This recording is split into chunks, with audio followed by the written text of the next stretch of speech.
Thank you for joining us for today's video presentation.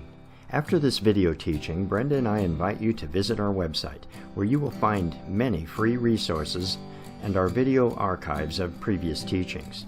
Our bookstore has all of our current books and many of our teachings available on DVD. Also, right on the home page is the sign-up form for our email list, where you will receive our exclusive monthly newsletter. With the newsletter, you will get access to exclusive teachings, Bible research tools and resources, a monthly biblical calendar and Bible reading schedule following the traditional Torah portions, and other exclusive materials and access to future special events. We know that you will enjoy the teaching today. Thank you for joining us. Shalom and be blessed.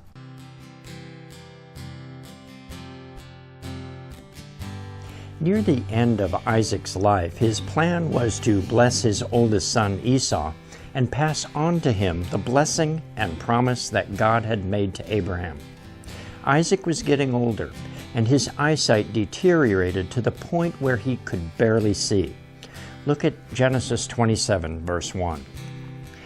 Now it came to pass, when Isaac was old and his eyes were so dim that he could not see, that he called Esau, his older son, and said to him, "My son?" And he answered him, "Here I am." Isaac's blindness allowed his wife Rebekah and his younger son Jacob to deceive him. We see the deceptive act of Rebekah and Jacob, but what was the real deception? The story is one of deception hidden within deception. I'm Dan Cathcart, and this is Shadows of the Messiah.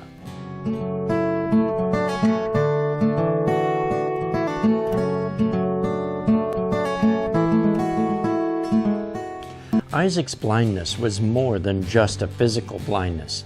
Blindness is frequently a metaphor for the inability to be spiritually discerning.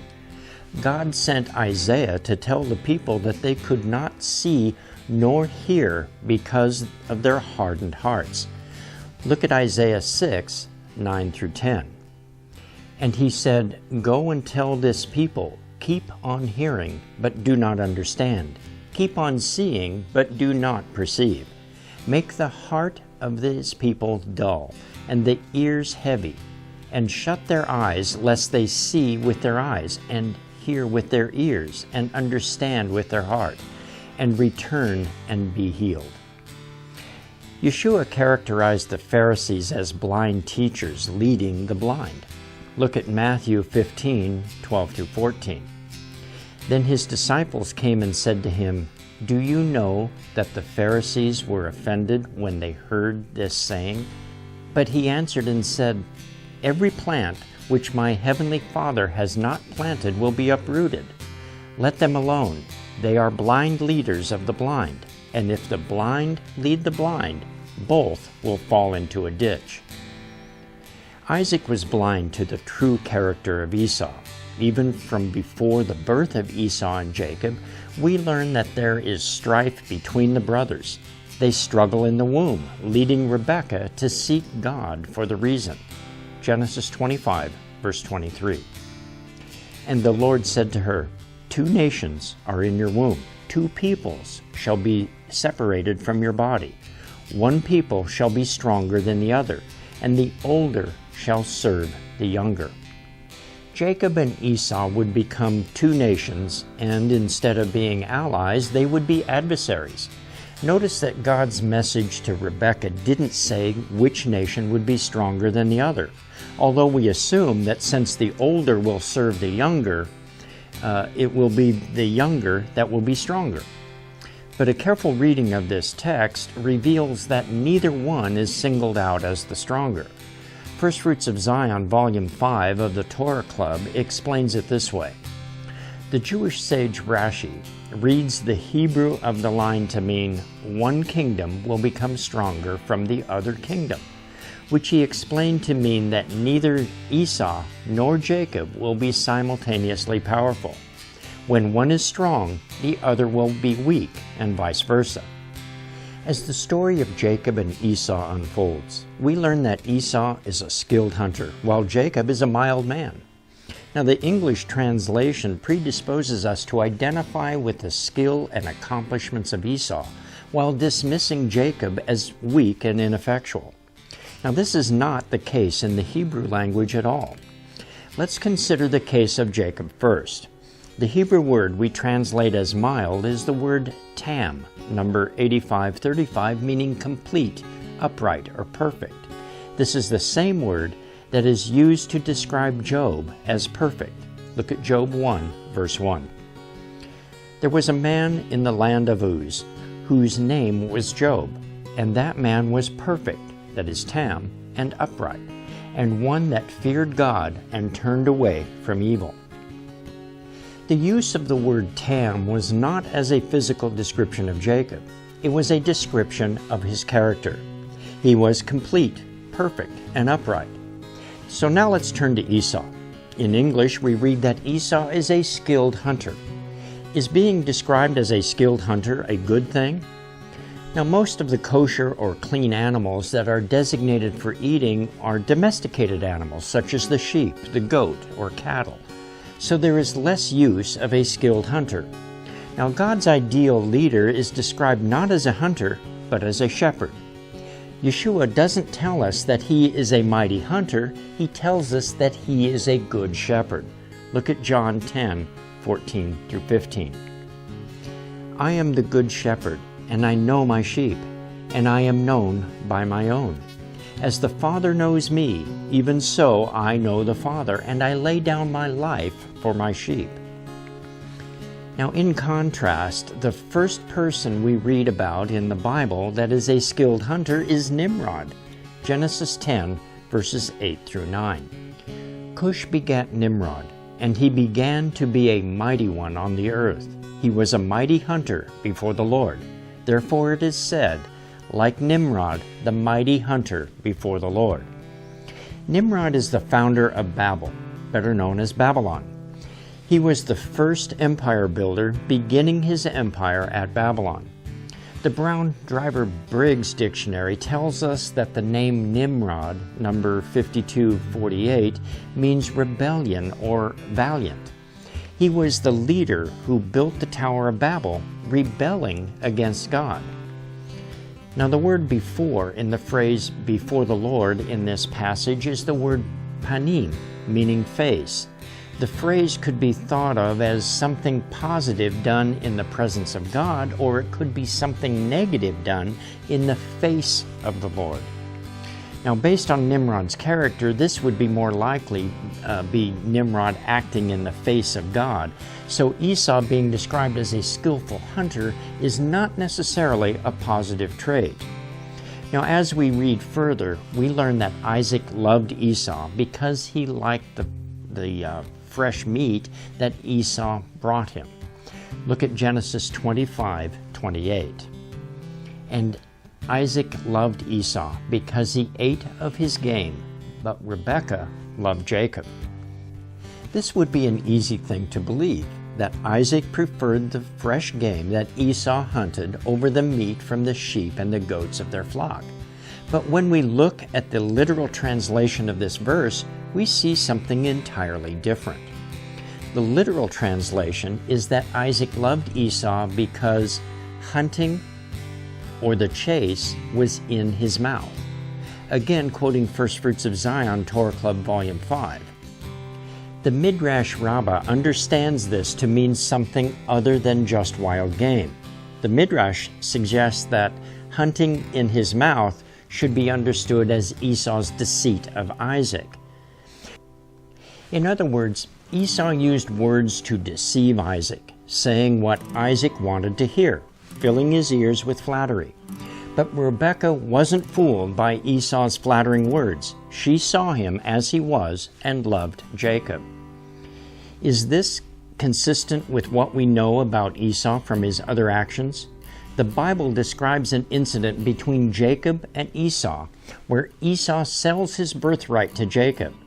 Esau was hungry after hunting and saw that Jacob had prepared a stew. Now Jacob agreed to give Esau some of the stew in exchange for selling him the birthright. Esau dismissed the value of the birthright, focusing on the immediate pleasure of the bowl of stew. Let's look at Genesis 25:32 through 34. And Esau said, "Look, I am about to die. So what is this birthright to me?" Then Jacob said, "Swear to me as of this day." So he swore to him and sold his birthright to Jacob. And Jacob gave Esau bread and stew of lentils. And then he ate and drank, arose and went his way. Thus Esau despised his birthright. Now later Esau describes this same event, claiming that Jacob stole the birthright from him. Look at Genesis 27, verse 36. And Esau said, "Is he not rightly named Jacob? For he has supplanted me these 2 times. He took away my birthright, and now look, he has taken away my blessing." And he said, "Have you not reserved a blessing for me?" While Esau filled Isaac's ears with flattery, neither Rebekah nor Jacob were fooled. They saw Esau's true character. Although Isaac loved Esau, Rebekah loved Jacob. Have you ever wondered what made Jacob think that Esau would so cavalierly sell his birthright? What made Jacob even suggest such an outrageous idea? Now, by selling the birthright, Esau despised the birthright and disqualifies himself to receive the promise from God passed down from Abraham and then to Isaac. Now, in the subsequent years, Esau further disqualified himself by marrying 2 Hittite women. Look at Genesis 26:34 through 35. When Esau was 40 years old, he took as wives Judith, the daughter of Beri, the Hittite, and Basemath, the daughter of Elon, the Hittite, and they were a grief of mind to Isaac and Rebekah. The Hittites lived in the region around Hebron. Abraham purchased the burial cave of Machpelah from a Hittite. The Hittites were among the people that God told Abraham that he would displace because of their egregious sins. In fact, God had told Abraham that his descendants would not take possession of the land until the sins of the inhabitants of the land was full. Until then, Abraham's descendants would be in exile, serving the masters of another land. Look at Genesis 15, verse 13. Then he said to Abraham, "Know certainly that your descendants will be strangers in a land that is not theirs, and will serve them, and they will afflict them for 400 years. Now then, skipping down to verse 16, it says, "But in the 4th generation they shall return here, for the iniquity of the Amorites is not yet complete." God then lists the nations that Abraham's children would drive out of the land. This list includes the Hittites. For Esau to marry Hittite women brings Esau into the family of the Hittites. This is the grief of mind that Isaac and Rebekah experienced when Esau married the Hittite women. Rebekah refers to it when she pushes for Jacob to return to her people and to find a wife. Look at Genesis 27, verses 46. And Rebekah said to Isaac, "I am weary of my life because of the daughters of Heth. If Jacob takes a wife of the daughters of Heth, like these who are the daughters of the land, what good will my life be to me?" Esau's character was clear from the very beginning, but Isaac was blind to it, and as he grew older, he grew even blinder. He was ready to pass on the blessing and the promise to a son who had already shown he placed no value on the covenant God had made with Abraham and had already assimilated into the culture of the people of the land that God was getting ready to judge. Now imagine the feeling of Rebekah and Jacob, who saw Isaac grow more and more enamored with Esau and unable or unwilling to see him as he was. Isaac was about to bestow the covenant blessing on Esau. Once this was given, it could not be revoked, and they could not allow this to happen. Now Rebekah decided to take things into her own hands. God had spoken to her when she was pregnant with Esau and Jacob that Esau would serve Jacob. Now she had the means to make sure that this happened. Like Sarah before her, Rebekah decided she had to help God. Remember, Sarah helped God give Abraham a child by insisting that Abraham take her handmaiden Hagar as a concubine and to have a child by her. Now, as a result of this union, Ishmael was born and has been a thorn in the side of the promised seed ever since. Rebekah did the same thing. She knew that Jacob was to receive the covenant of promise, so she decided to help God make sure it went to Jacob. Now, she may have thought that her deception of Isaac was justified because Esau had been deceiving Isaac his entire life.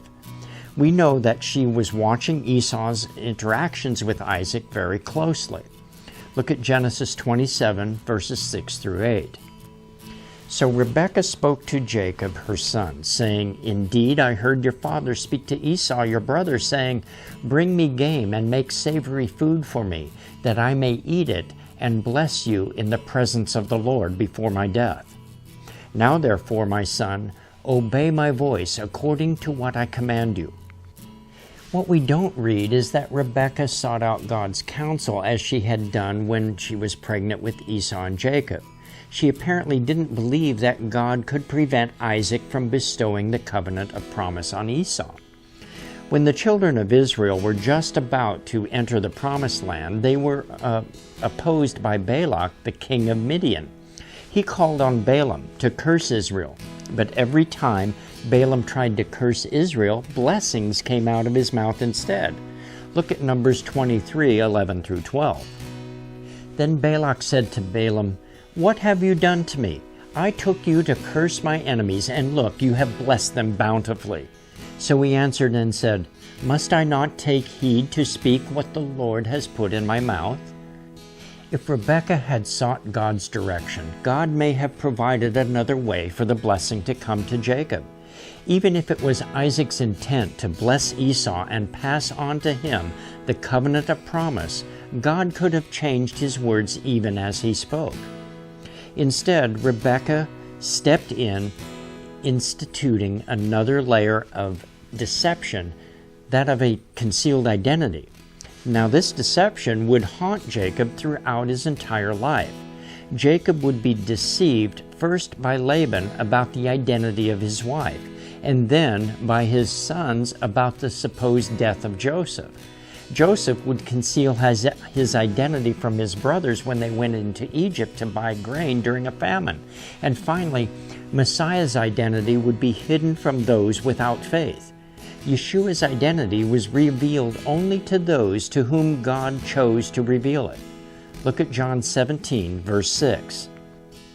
"I have manifested your name to the men whom you have given me out of the world. They were yours, you gave them to me, and they have kept your word." The Apostle Paul tells us that God allowed the binding of Israel because they sought righteousness through their own works. Romans 9, 31 through 32. But Israel, pursuing the law of righteousness, has not attained to the law of righteousness. Why?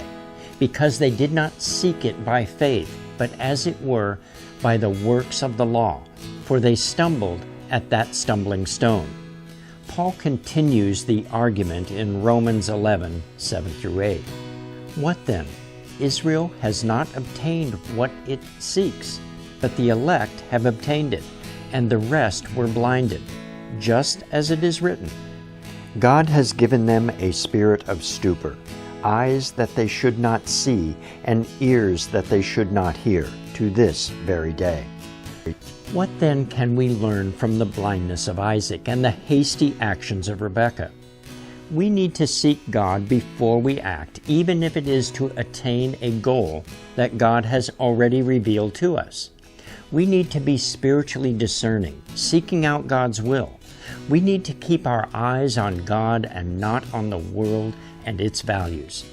Thanks for watching today. I'm Dan Cathcart, and this has been Shadows of the Messiah.